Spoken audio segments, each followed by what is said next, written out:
course. Come in. Come in. Come in. Come in. Come in. Hurry. Right in there. Good. Yes. All right. See what we got here. I'll pull these back. I'm just going to press on your tongue. What's wrong with her? Oh, it's all right. She has appendicitis. All right, it's all right. We'll take care of you, all right? All right.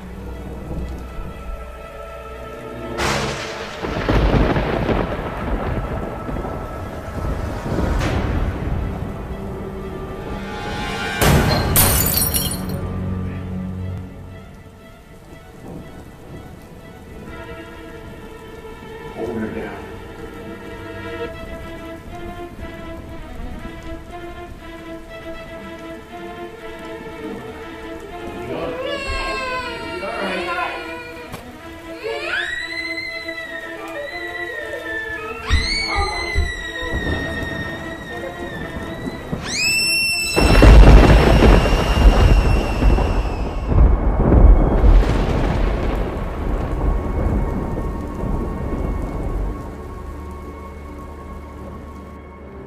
No one has ever known what happened that night. Yet it is a story that goes on even today. Is the pain and horror of that cold, rainy night being lived over and over? Perhaps it's time that someone look into the Sallie house.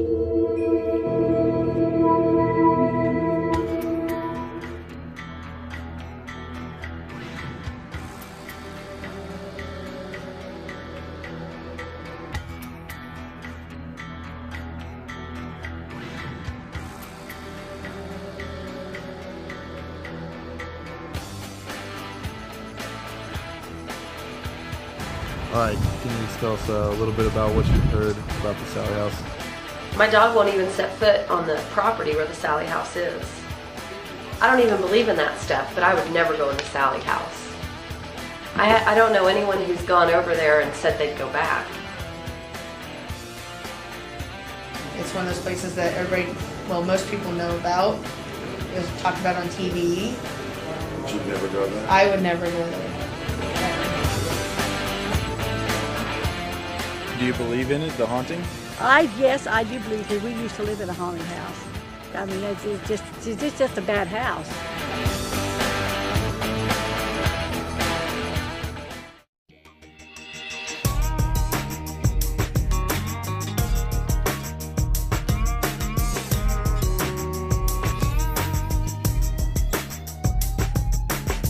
Nestled quietly in the Kansas bend of the Missouri River, Atchison is a small, rural farming community 50 miles northwest of Kansas City.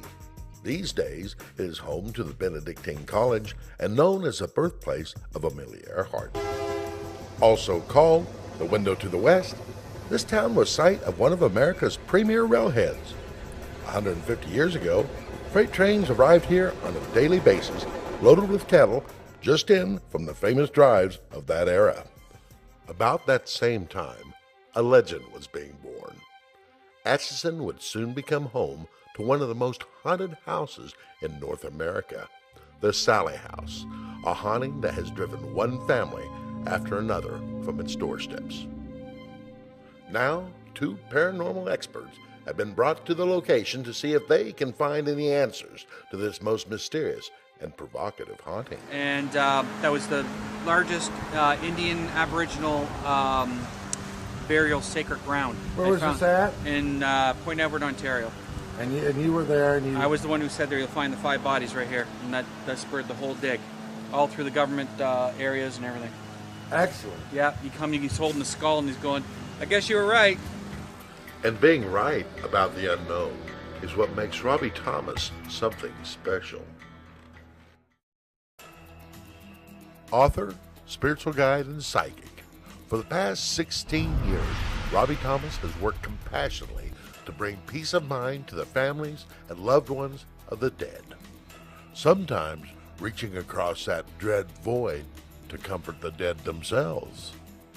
Broadcasting on his weekly radio show, A Link to Heaven, Robbie addresses questions whose answers few could know. Having authored 3 books about the spiritual world, Thomas is one of the premier paranormal investigators in North America. In the summer of 2007, he tried to help authorities find the missing child, Cesar Aguilar Cano, offering authorities the boy's location. Days later, they found the body of the child, just where Robbie had predicted. This was just one of many instances in which Robbie Thomas has helped connect those who are living with those who have been lost.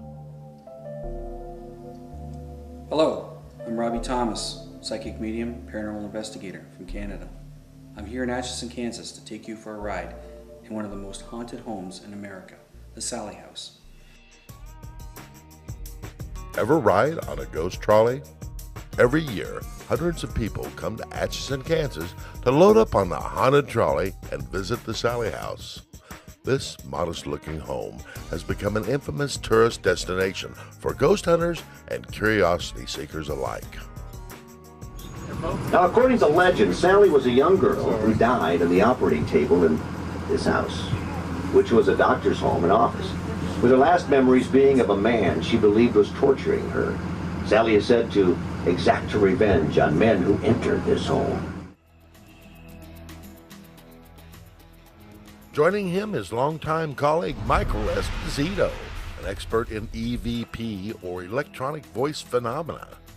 Esposito uses enhanced audio technology to prove the existence of the afterlife, a realm Michael glimpses carefully listening to the ambient noises of environments like that of the SALLIE house. I captured a lot of EVP at the SALLIE house, and here are some of the very best EVPs that I've captured at the SALLIE house or anywhere.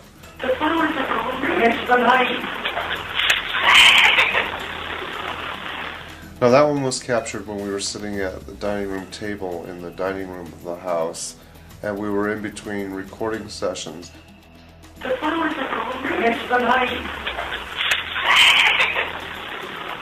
This would not be Michael's first trip to the SALLIE house.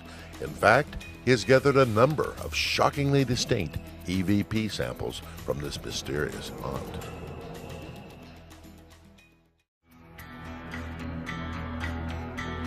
Sitting quietly on 2nd Street in Atchison, Kansas, the SALLIE house has become one of the most notorious haunted houses in all of America.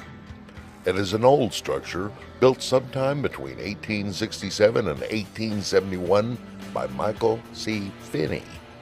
It is important to remember that last name because it is Michael Finney's son, Dr. Charles Finney, that is believed by some to be the evil entity that still haunts this seemingly innocuous abode. I mean, a lot of people believe that Dr. Finney is one of the bad spirits in the house. I don't think Dr. Finney was always like that. I think it's something in the house that attached itself to him a long time ago. Heidi Harmon has visited the SALLIE house on more than one occasion. As a psychic and medium, Heidi believes she has seen Dr. Finney still lurking on the premises of the SALLIE house. In fact, she suspects that it is he who is behind some of the recorded attacks on the property. And what I saw and heard was Finney standing in the corner laughing. And then I heard another little girl saying, "It's a trick. I'm sorry, you're being tricked. It's a trick. It's a trick." And Finney just laughing. Was Sally trying to warn Heidi? Knowing that Dr. Finney practiced medicine from this residence at 508 2nd Street, can we assume that Sally was trying to tell her about the evil that still lurks there? These are a few of the questions that Robbie Thomas was hoping to answer, and it wouldn't take long once he was in the house to come up with his own impressions of Dr. Finney. My impressions of Charles Finney: cold, conniving. When I first entered the SALLIE house, it was beyond any scope of imagination. It was the feeling of evil. Charles Finney, in my own feelings, now I don't say think, I say feelings, was walking in the shadow of his father, a wannabe, if you will. Now, take that and what I've just said in itself. Come Sally to the SALLIE house. I feel that wrong was done, and it was done by his hand. So giving him the power, if you will, that's what he took, and that's what he did. The evil of what men do. But Robbie is only visiting. What about the people who live near the Sallie house? My son was 3 years old, and we just moved next door. He would wake up quite frequently every night, complaining of monsters. He was waking up every night around 2 or 3 o'clock in the morning. But one night in particular, I heard him screaming, and it was that scream where you know, okay, this isn't just a dream or a nightmare. So I run into his room, and as soon as I get through the door, every hair on my body stood up. And I find my son underneath the blankets with just his eyes peeking out, with his finger showing me where this monster is. It's going around his bed, and he goes, the monster. And he said it was black and that it could fly. I took him out. I got my other son out of the crib, and we went and slept in my room. But you can see his room faces right next to the Sallie house. Located just to the north of the Sallie house is Michael Finney's original home, 510 North 2nd. Like his son, he was also a doctor. And living next door in another Finney home has provided some very chilling moments for Kate and her family. Investigators invited us over to be part of their investigation since we live next door. So we all went down into the basement and just to see what we could find. There's a lot of spooky stuff down there. There's a cellar, there's a crawl space, and I was on the staircase. A lot of people were down on the main floor, and someone had turned the light off, and they wanted to get pictures using their night vision cameras. Well, as soon as they did that, this brick appears out of the ceiling and is thrown at us. And so we turn the light on, we look at it. Well, the brick's kind of moldy, like it's been outside for a long time. Now, mind you, there's no bricks in the basement. It's a stone wall, it's a wooden ceiling. There's no stockpile of bricks in the corner or anything like that. So we turn the light off again, it happens again. That night, it would happen over and over. I would stand on the stairs, but I don't want to go in the basement.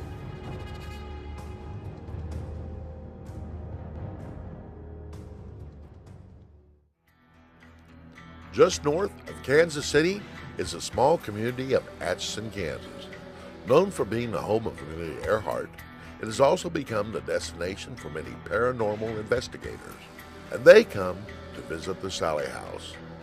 Notorious for being the most haunted house in America, even the next door neighbor is curious about what goes on inside. I decided to have my brother and his family over for barbecue in the backyard. So we're out here grilling. Well, my two nieces, curious as to what's going on over here, was asking if they could go in the house, and I said, well, you can't go in the house, but I said, Les won't mind if you look through the window. So we come out here, and I tell them, well, look through this back door here, because there's been things that have been seen through here. So they're looking like this. While they're over here, I decided I wanted to go over here and see if the radio would turn on like it has before. So I come over here, and I'm looking, and all of a sudden, something grabbed me from behind and just had a hold of me. And so I take off running. And I'm laughing and almost crying at the same time because I'm thinking, oh my God, I'm being grabbed. But the next door neighbor isn't the only one snooping around the Sallie house. Robbie Thomas brought a spirit-sensitive Great Dane with him on his investigation. What you are about to see is actual footage shot one day after Robbie's initial walkthrough, in which he determines the Sallie house's hot spots. The most active of them all was the upstairs front bedroom closet. My ears are freezing cold. My neck is cold. It's very cold in here. Very much so. And I can feel the presence of a young child here. As is his routine, Robbie Thomas normally does a walkthrough the day before any scheduled events in any houses that he reads. In the case of the Sallie house, Robbie noticed a room upstairs that would come to his attention. The following day, a large, spirit-sensitive dog was brought into the same area. How do you feel? Hey, come on. Eddie, come over here. Come see something.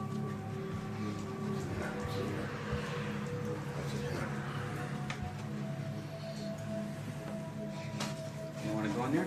You don't like that? Come on. Come here, me. Now, this is it. Right here. He doesn't like that one. She's here. Come here. Although Robbie never was successful in getting the dog to go into the room, the event still managed to raise the hair on his arms. So what exactly was it that the dog sensed about the room? In doing his walkthrough, Robbie narrates his spiritual impressions to Michael Esposito, who is recording this session. Esposito will later analyze the tape in his search for EVP. So it's almost like I'm being shoved in there, locked in there, and I'll let you know when it's good and ready. That's what I'm getting. So shut up. This is where you're going. It'll come out when I'm ready. And again, this goes to the older child. Robbie Thomas will do a walkthrough of the entire Sallie house, putting together the psychic impressions from each room. Many times, these impressions will tell a story, and the story in the main bedroom small closet is troubling. And I can honestly see, to me, 14 years of age, roughly 13, 14 years of age, kneeling down, and I can hear the sobbing in this corner here of being put there. Boy, oh boy, you know, I want to go beyond the part of saying that I was abused like a child to the worst abuse that you could have, and this is one that's been. But the upstairs closet wasn't the only room in the house that had a story to tell. In the basement, Robbie's impressions would become physical as he senses the touch of two small girls. I come, I play. I'm not supposed to be here, but I ride and hide too. So I get two sensations of why I want down here. I play and I'm not supposed to, or I get in trouble. There's some sort of trouble and I hide in here. And right now somebody is pulling on my baby finger. I can feel the sensation of pulling on my baby finger. A name that comes is Anna. There's a name that comes Anna. A-N-N-A. Anna. Now, Anna, Emily, Anna, Emily, Anna. There's two names. Emily, Anna. There's two names. So that's gotta be. And again, I'm getting a sensation on my pinky finger of pulling right now. And again, there it is, and it's big. It's pulling my baby finger. And when I want to go this way, over to this wall, over here. And while Robbie was holding hands with two girls named Anna and Emily, Mike's recorder caught these voices from beyond. There are more than 1, 2, 3 spirits here. Again. Did you hear that?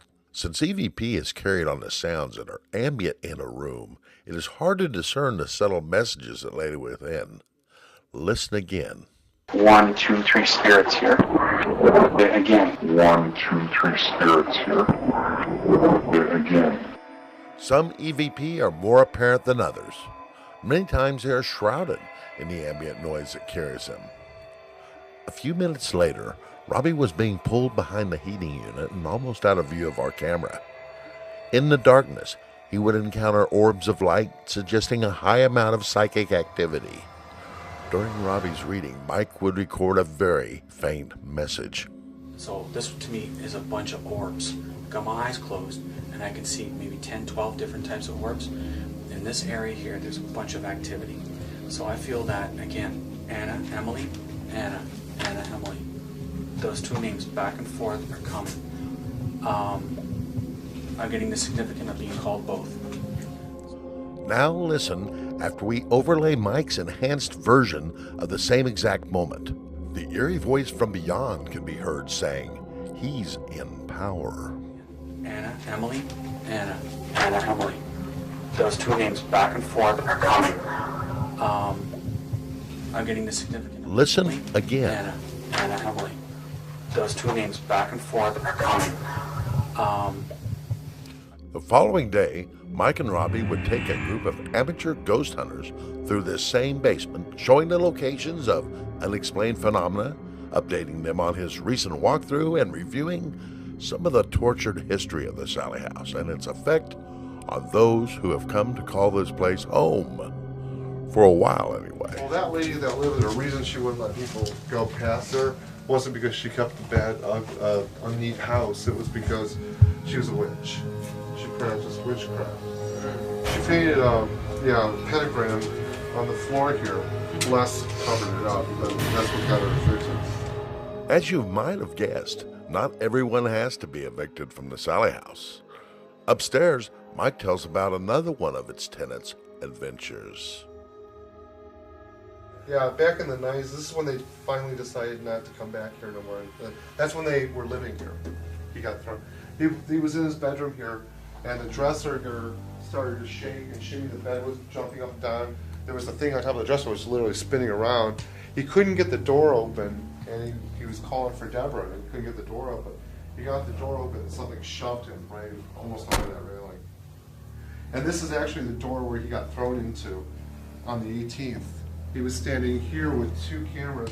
Deborah was there with smudging, and he got shoved. He got thrown about a foot off the ground and about 3 feet over. One of his shoes that were laced remained right where he was standing. Like someone being hit by a car or a train. The family Michael Esposito is talking about is the Pickmans. The Pickman family is the reason that the Sallie House came to the public's attention. For 22 months, the Pickman family would live in that horrid house on 2nd Street. They would stay there despite a number of fantastic events, right up to the point when Tony Pickman would become concerned for the life of his wife. One day, she had left for work. I had the day off. And that morning, I just sat and would watch her get ready for work, and the whole time I'm thinking, I just want to hurt her. I wanted to stab her, to be honest with you. That was the thought going through my mind. Within a week, the Pickmans would pack up and be gone. But their last visit to the Sallie House would come 14 years later. It would be the last time they would ever set foot on the property. So we went back and we pulled up to the house, and Renee, I forget what she said, but... Said she saw someone move. Renee Liker is a paranormal investigator and good friend of the Pickmans. It was she who was with the Pickmans on their last visit and would witness what happened. When we pulled up, there was a huge, dark, shadow person getting up out of a rocking chair, almost like someone had been sitting there waiting on us to pull up, and oh, here they are, let's get ready. You could hear, I knew there was something wrong in her voice. It was almost like a dread in her voice, or there was something so significant about her voice, and she talked about how she saw a dark figure get up from what was a chair in the living room and walk towards the kitchen. And we got to the front door, and I'm checking with both of them. Are we still sure we're going to do this? And they're like, well, yeah, sure. And I could still see reserve. And if I would have followed my gut instinct, I maybe should have said, let's not do this. But we didn't. We walked in, and the whole... Yeah, just the feeling in the house was different. It had a very real heavy heavy feeling this time. But the Pickmans did go into Sallie House that night, and before long, they would find themselves in a master bedroom. It was the same room Robbie Thomas would later discern was the center of paranormal activity. To explain, just a real sense of urgency. And Tony was in the master bedroom, and I'd gone in to take some photos. I was walking around with the camera, just kind of snapping pictures. And we got some anomalous photos as well. But he started talking about how he wasn't feeling real well, and I went into that room and I started smudging the windows in that room, And as I'm doing the last window, which is the south window of the master bedroom, I just started turning around, and out of the corner of my eye, I see him just lift up and be thrown backwards, probably about 4 foot. He hit the door that had been open to the room. He hit the door hit the wall, and he like just slid down the door, dropped down the door, and I screamed. Renee thought that somebody had tripped or something, but she came around the corner. I walked around the corner and I saw Tony down on the floor, and the look on his face, he was scared. Anybody in that situation would have been. I looked over, saw his boot like clear off over here, and kind of trying to assess the situation and what had happened. And I saw Deborah talking to him, "Stay here, Tony, stay with him, fight it." You could see the veins in his neck where he was struggling to get back up. I was trying to lift him up, and you could tell by the strain in his neck muscles. Trying to get up, and something was just holding me. I couldn't move, and I was really straining to get up, and at the same time scared because it had felt like I got hit by a Mack truck. I mean, it hit me hard enough that I was wearing laced up work boots, and I flew out of my boots. I remember standing there thinking, there's no way anybody could possibly fake that. I mean, what's going on here? He's obviously trying to get up. I was trying to get up and couldn't, and I remember Renee coming around the corner and saying, "Whoever you are, in the name of God, you must release him. This is God's child." And he did not get back up, and I said, "I demand," and I started screaming, and I said, "I demand you, in God's name, to release him, now." And just like that, he was released.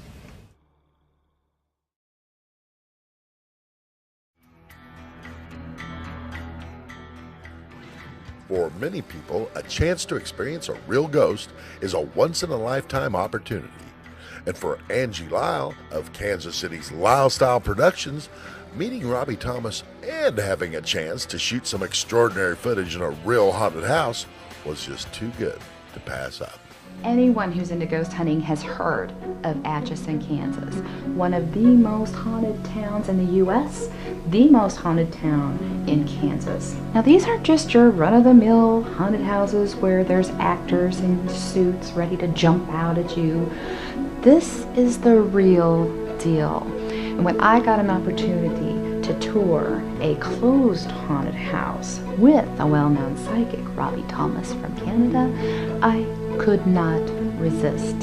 This guy comes to the U.S. from Canada and tours haunted places. And he takes people and lets them feel what it's like to be in a haunted house.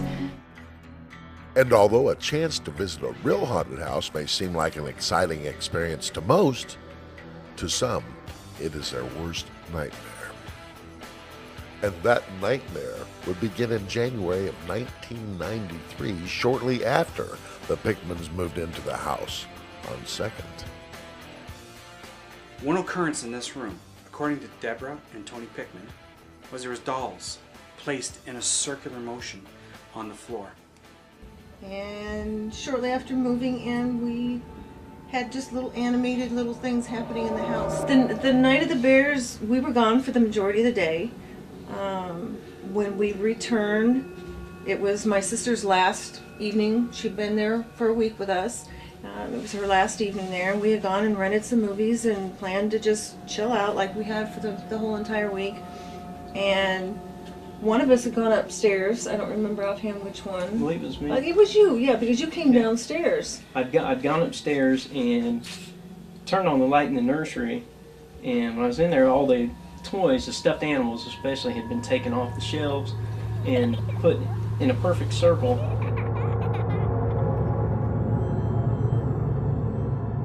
I'd come back downstairs and just kind of asked her, what'd you do with the bears upstairs? Or, why'd you put them in a circle? And I looked at him like, what are you talking about? Have a clue what I was talking about. He says, well, they're all sitting in a circle. I said, well, I didn't do that.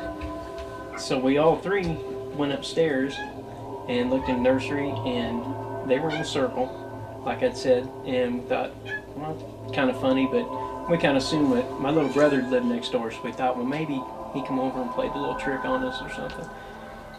So we put the bears back up on the shelves and in the crib and everywhere else they went. Shut the light off, and we proceeded to come back down the stairs, and we didn't even make it halfway down the stairs, and the light switch flicked back on in the room. So we all three kind of looked at each other, because we were all three together, so we knew none of us did it. So we ran back up the stairs, and we looked in the room, and in just that short, it couldn't even been 2 minutes, that short amount of time, the bears were right back in that circle. I mean, there was no getting around, well, we must have a ghost. But that wouldn't be the only time there was a bear problem at the Sallie house. It was shortly after the bear incident, and Tony had his brother over, and they were talking about the night before and what had happened, and the fact that, you know, the bears had moved, and this must be a little child or somebody with an affirmation. My brother and I were standing in the living room, and we had a teddy bear. I don't know where it's at. And it was sitting on the table the TV was on, had two little side things that you pulled out, and this teddy bear was sitting on the side of it. And we were just kind of, in fact, I think it might have been Greg that dared it, but he said, all right, if you're here, I'm going to take a picture. Why don't you do something for me? And at that same time, that bear just spun around in a circle, and we just, we couldn't believe it. And in the picture, everything in the picture is in focus except for the center part where the bear He actually caught it turning in the photo. It was spinning, so you got the motion. Anyways, the anxiety that brought up between the guys put us in kind of a panic to leave. We just couldn't believe what we saw. In fact, he left the house and swore he'd never come back, and never did. Never, ever stepped foot in there again. And so we were collecting everything and collecting the baby and you know, getting him in his car seat, and while he was sitting buckling the baby in the car seat, and yeah, it felt like I got stung, like from a wasp sting on the back, and didn't pay much attention because we were in a hurry to get out of the house. The baby was crying, and I was pretty scared myself, and we just proceeded to get ready and head over to my parents. And we got to my parents' house, and my back was still stinging quite a bit. And I figured, oh well, I'll see what bit you. And I lifted his shirt, and there were 3 scratches on his shirt, probably anywhere between 4 and 6 inches long on his lower back. And I think my heart skipped a beat. Yeah, I remember you looking saying, at "Oh my it, God," because that was the first time that I realized that spirit could have a real physical interaction. The night of the spinning bear would be the first time that Tony and Deborah Pickman would feel forced out of their house. It was a hasty evacuation that would occur a number of times during the 2.5 years the Pickmans called 2nd Street their home. There would be many more attacks, and during those 30 months, the Pickmans would continue to witness and fall victim to a variety of mysterious paranormal behavior. We had TVs turn on after we would turn them off. We had the ceiling fan, balls would the chain turn. would bounce up and down, like someone was flicking it with their finger. Pictures would be turned upside down on the TVs, walls. yeah, the TVs would turn off and on like 5 times in a row. You'd turn them off and try to go upstairs to bed, and they'd click while you were walking up the steps, and you'd have to come back down and turn them on. Michael Esposito is somewhat of an authority on the history of the Sallie house. He recalls a number of paranormal events occurring to the Pickmans. And since then they had things, they found candles that they had in sconces on their walls with wax melting up. The candles had never been lit, but the wax actually melted up the candle and protruded from the candle. There's a famous story about a rose when they actually started having mediums and shamans coming in to try and tell them what was going on there. They found a rose that was on the kitchen windowsill in a bud vase that was smoldering, and it was burnt from the inside out. The outer leaves were perfect, but all the inner leaves were completely charred. Just before that happened, just before they started having shaman and mediums come in to try and explain what was going on or help see if there was anything there, they had an incident where a teddy bear started having flames shoot out of the top of it. Barely 6 months into their lease, the Pickmans were looking for answers. With the extraordinary phenomena becoming more erratic and a newborn infant in the house, it was becoming apparent that something would have to be done. But in a small town, there were concerns. Although we wanted help with what we were going through because we totally didn't understand it or know what to do with it, we also know that we didn't want to be plastered all over TV and, have everybody in town's fingers pointing at us, which inevitably happened anyways. In June of 1993, the Pickmans would relate their growing concerns about their rental to Barbara Connor. She was the only friend they felt they could trust to be discreet, who was also a psychic, and who lived out of town. Traveling from California, Barbara Connor would be the first real psychic to set foot in what she would later name the Sallie House. That came about with the first psychic that came into the house. Barbara Connor was her name. Mm-hmm. She had picked up on the little girl and said that the little girl told her name was Sallie. With Barbara's connections in California, it wouldn't be long before film crews were beating a path to the little town on the prairie. Sightings and unsolved mysteries and a couple different other television productions, approach her afterwards and say, we're really interested in this story and how can we get in touch with these people. And she kind of played the go-between. She gave us the information and said these people are interested. I think it was because of Barbara that sightings had gotten hold of us. Sighting, we did get it. We did allow sightings. We gave Barbara permission to let sightings get a hold of us, and we kind of talked through that.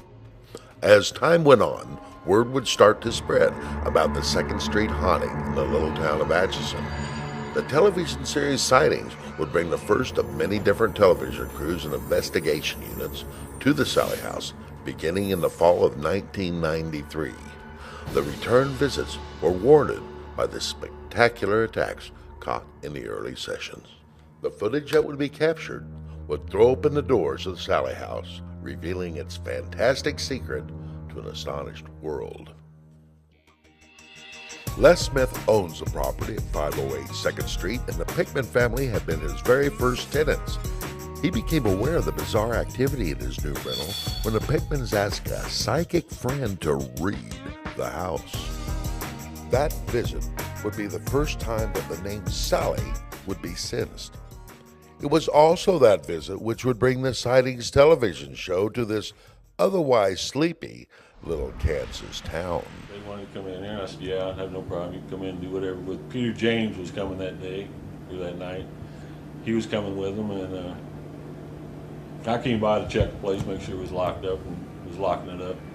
And I came by in the middle of the afternoon, 5 o'clock, and I'm walking through here and checking everything, and I said, Sallie, if there's really, I'm not buying any of this. I'm not. I'm very skeptical. You got to show me.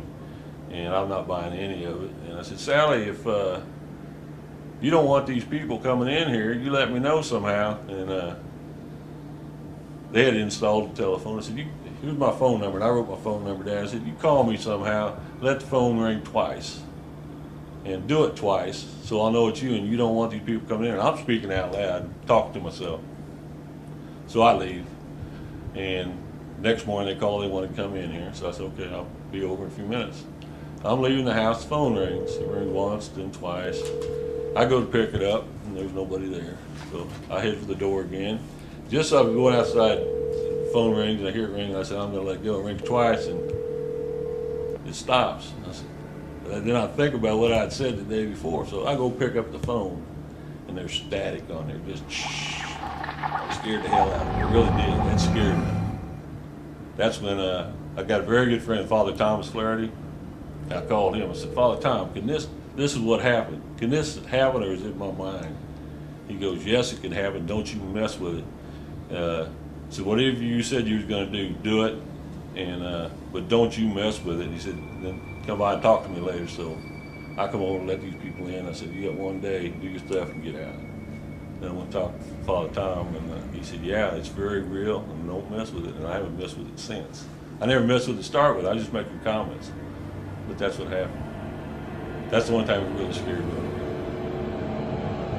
Les Smith is not an easy man to scare. He spent most of his life being an officer of the law. In fact, he and his partner, Joe Budner, were on duty the night this sightings crew began setting up their equipment. And now these fellows, they had, I think they totaled like $1 million worth of equipment. They had probes and cameras and gadgets and stuff, you know. But Les and Joe weren't there for the sightings investigation, but they did manage to become a part of it nonetheless.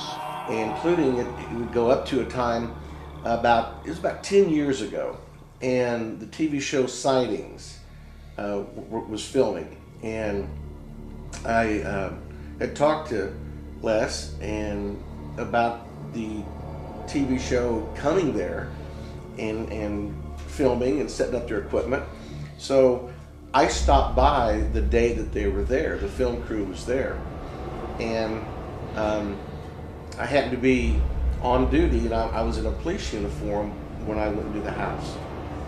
And while he introduced me to everybody, we were standing there talking, and he was against the east side of a room that we were in, a big, it's like a dining room, and it was cold out, and I know for a fact he had secured the windows. There was plastic on the windows.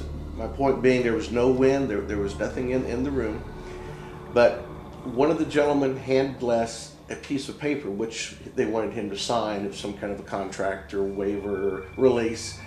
He had me sign a contract, and he was standing, I was right over there by that chair, and I walked over to sign. I said, yeah, you can go ahead and film, do whatever you want to do. And he's holding the clipboard with the contract, and I'm signing it. While I'm signing it, the end of the paper just started fluttering up on the tablet, and I said, what the heck, you know? And I look at it, and I look over my shoulder, and Joe's standing behind me, and he sees it too. The paper just began to flutter, just started shaking. And I'm watching him, his hands are still. He looks at it, he looks up at me, I looked at him, and he said, did you see that? I said, yeah, I saw that. What are you doing? He says, I'm not doing anything. So we both saw it. The guy holding the clipboard, he's looking the other way. He's not looking. I said, you see that? And Joe says, I did. It's moving. And about that time, one of the gentlemen from the film crew said, she's here.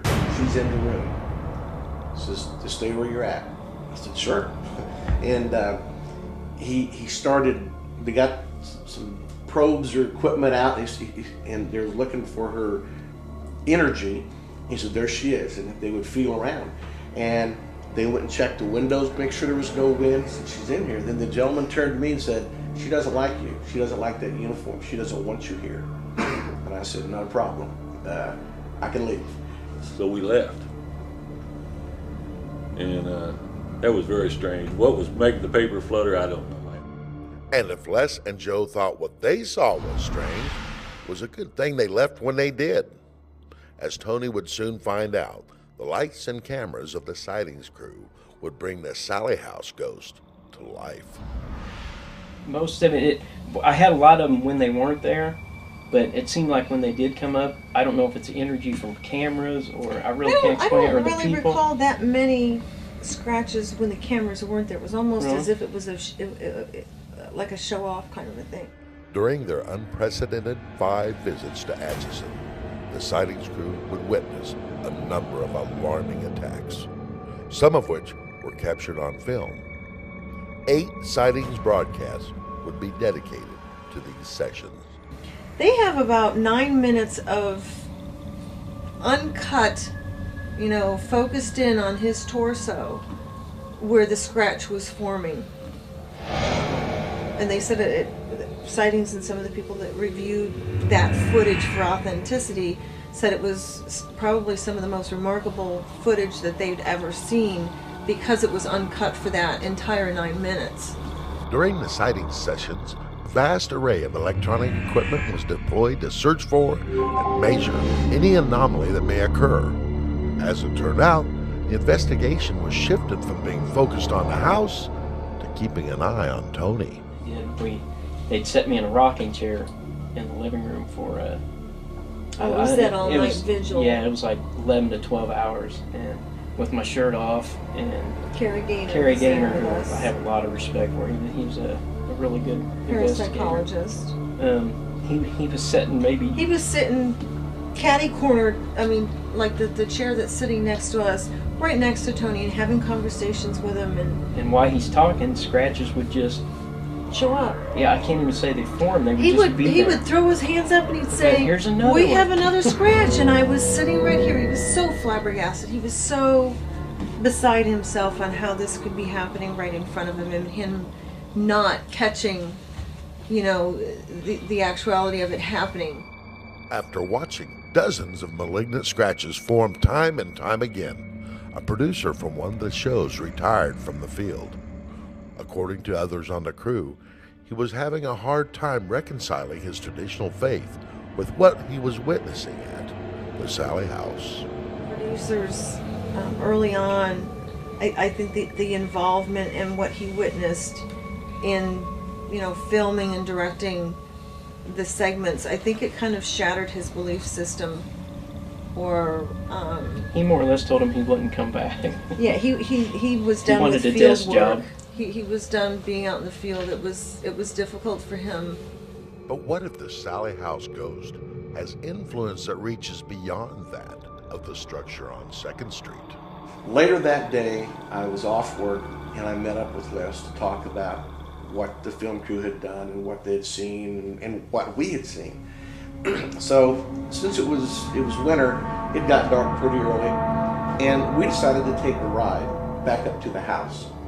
First time we drove by, and we was talking about the paper fluttering, and we go by here, and as we go by, the lights on my truck go out, and the radio, we listened to the radio, you just started hearing static on it. As we approached the house, we was in a truck. It was an older Ford, and the headlights was the old push-pull button type headlights on the dash. And as we go by the house, we're like maybe 20-30 yards from the house, his headlights go out. And I said, "What'd you turn your headlights off for?" He goes, "I didn't." I said, "Yeah, right." He goes, "No, I didn't. I really didn't." And as he looks down, and the button was in. They had been on just previous. He turns it on, and as we go right in front of the house, we had the radio on, and it went staticky.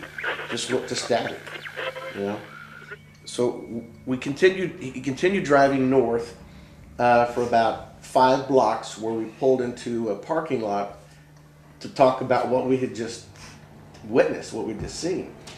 And we thought, let's drive by again. As we go by, heading south by the house, the dome light comes on. Now, the button, as I said, it's a push-pull button you have to turn on the dome light. His hand was on the steering wheel. I mean, I was watching him. I watched him, and he says, "I didn't do that." We made the 3rd pass, and again, the headlights went out. And we made 3 different passes, and each time something happened. Lights went off, lights came on, radio went staticky, just by that house. Not before, not after. It never happened again. It's never happened since. For 2 years, the television crew would return, each time collecting more and more incredible data, albeit at the expense of Tony's decaying health. It had gotten so bad that at one time I remember the cable guy being there at the house to hook up cable, and he's talking to me. Next thing I remember, he's patting me on the face, waking me up, asking me if I was all right, because I couldn't sleep in the house. That was she worked days, I worked nights. When I was home at night, I'd be in the master bedroom upstairs trying to sleep, and I was hearing whispering. It sounded to me like 6 different people whispering in my ears at one time, and I could never make it out, but it was just like, and it would be right in my ear, and I scratching in the wall behind the bed would just drive me nuts. It just sounded like somebody just inside the wall just scratching to get out. And each time they came up, it successively got more damaging for Tony. He got scratched every time they came up. And every time it was a little bit more and a little bit more, to where his body looked like a war zone. Yeah, I didn't think I could take it anymore at times. When I'd hear they were coming back, I was like, oh man, I don't know if I can go through this. After the sightings crew left town, Deborah and Tony Pickman were hoping that the activity in the Sallie house would subside. Then one morning in the kitchen, Tony, for the first time, would come face to face with Sallie. I felt the first time I saw an apparition was of a little girl in the kitchen. I'd come home from work and walked in the kitchen to get something to drink and poured some orange juice in a glass, and I turned around, not 5 foot from me is this little girl dressed from the 1800s just staring back, and she looked just as surprised to see me as I did her. It scared me to death. I dropped my glass, it shattered all over the floor, and as soon as I dropped it, she was gone. I took off running. That was the first apparition Tony would see, but it wouldn't be the last. One day it had gotten so bad that, and it's probably my scariest time in the house, was I was trying to sleep and I was hearing the whispering start off and then the scratching. And I still shake when I talk about it. I remember laying there in bed, and what looked like, you know how dust particles come through a window sometimes, you kind of see them like, it kind of started out like that, and then it just kept getting darker, and pretty soon it took the shape of this woman, and she moved over to the bed, and I mean, I was just, oh man, I was in a panic. And I'm just kind of scooting back in the bed while she's approaching me, and all of a sudden her arm just shot out at me, and I remember she had this black lace glove on, and I remember her saying, "I'm gonna," and when she said that, her hand came towards me, and she just disappeared. I never thought you could get so scared to where you couldn't scream, and that's what happened. I could get nothing to come out, and that even makes you more scared. Shortly following this incident, the Pickmans would leave the Sallie house. Knowing Deborah and Tony for what I have known and seen in sightings and unsolved mysteries, and the corridor of which Tony's gone through, and that living that life at the Sallie house, you know, it's amazing. It truly is. Coming down to Atchison, Kansas, and making this the tour stop, it was phenomenal. They opened their arms up to me. They said, yes, come on down. You know, it's very difficult in getting the time to sit with Tony and Deborah on any given day, but they made time. Several years later, Michael Esposito would meet the Pickmans and become part of the ongoing investigation. During a seance, he would shoot the amazing footage you're about to see. Using a parabolic microphone, Tony was listening to it. We were conducting an EVP session up in one of the bedrooms. Renee Leaker, Bird's mom, asked one of the specters, one of the ghosts that we think inhabit the house, Joanne Barnes, who actually lived next door but was married to one of the Finneys, spent a lot of time in a mental institution and was accused of killing her son by trying to gas herself and her son to death in the house next door. She lived, unfortunately, and spent a lot of time in a mental institution after that. But Renee Leaker asks, now Joanne, we've asked you this many times before, we'd like to know if you want us to bring clergy into the house. At that moment, Tony, who was still listening to the parabolic microphone, grabbed his stomach and fell backwards, screamed out an explicative, and caught himself and was a little ashamed of it, but he uttered, "That burnt." And I was filming at the time, and we filmed him pulling his shirt up. We turned the lights on, filmed his shirt ring up, and we've got red marks on his stomach, and all the hair on his stomach was pilled up, like if you were to run a lighter over your forearm, how the hair pills up. And more pills were forming, and there was an extremely dense smell of sulfur at that time. It was absolutely horrific at the time. What you are about to see is actual footage shot during the attack by Michael Esposito. It is the first time this footage has ever been broadcast.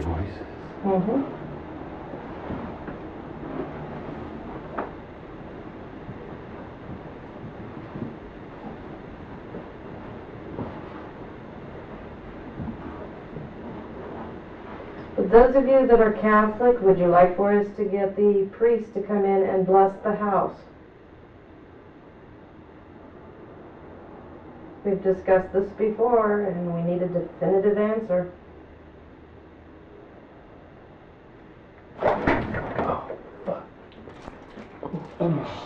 You okay? Oh, man. Just got burned. Let me see. Burnt or shocked? Huh? Burnt. Oh, crap. Yeah. Well, now does that mean yes or no? let's leave. That means no. Right here. You would have felt the heat, Doug. Look, and there's a It's patch starting to actually- form. Check it No, out. there's burnt hair there. Yeah, there is. Yeah, a singed, singed. yeah, singed hair. You could even smell it. And in fact, that's what that sulfur smell was hair burning. Yep. Holy Christmas. Just felt a bunch of heat scared.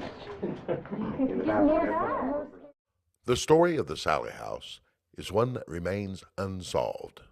Despite visits from a number of psychics and dozens of paranormal investigations, questions still remain.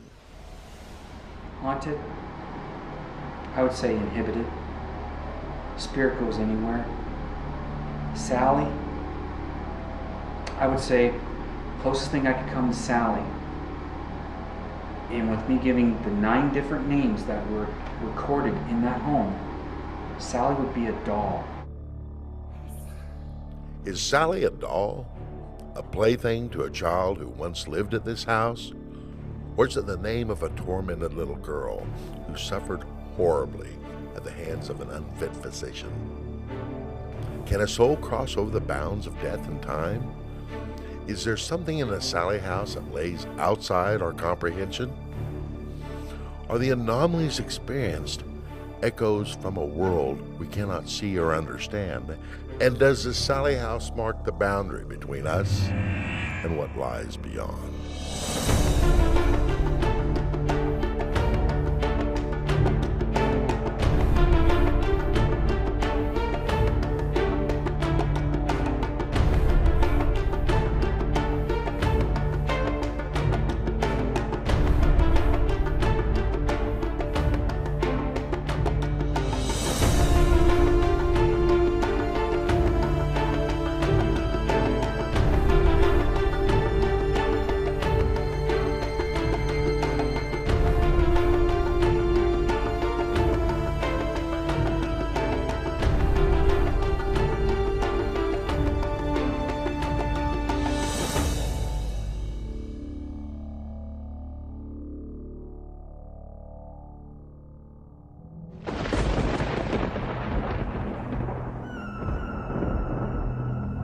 Where's Sally?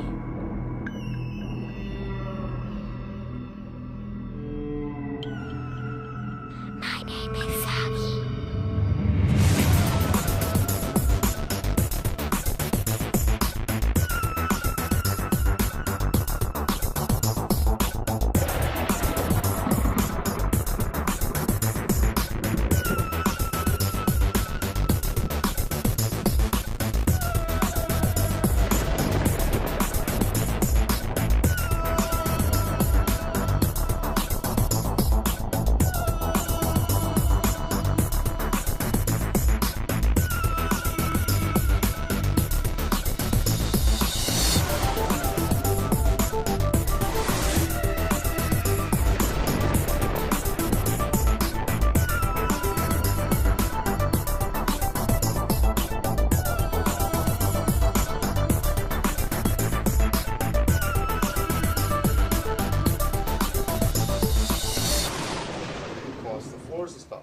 We had a camera and a tripod set here filming them, and we came up because we had to change the audio tape, and Jeremy Pippin and I were standing here, and we were looking up, and just right here, right above us, you just hear the, just the furniture moving, just right across it, just that loud.